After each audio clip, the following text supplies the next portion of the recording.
And that's just simply not true. The biggest point of confusion or piece of misinformation about this thing we call the national debt is that it is somehow a burden to the rest of us.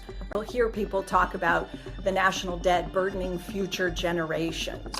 It ends up scaring people because you're thinking that the federal government's budget works like a household budget, and that if the government is borrowing and taking on debt, that somehow it's going to find itself in a situation somewhere down the road where it can no longer afford to pay the bills.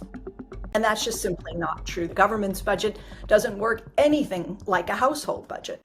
There are 15 other countries with higher debt-to-GDP ratios than the U.S., with Japan having the largest in the world.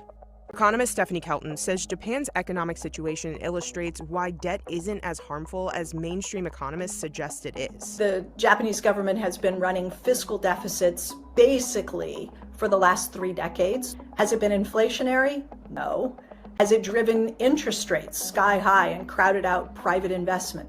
No. Has Japan faced any kind of a fiscal solvency crisis as a result? No. And you look at what mainstream economics tells us is supposed to happen if governments, don't balance their budgets, if they run persistent fiscal deficits, if the debt continues to rise, interest rates are supposed to go up, it's supposed to trigger inflationary problems, solvency risk, and all the rest of it just didn't happen.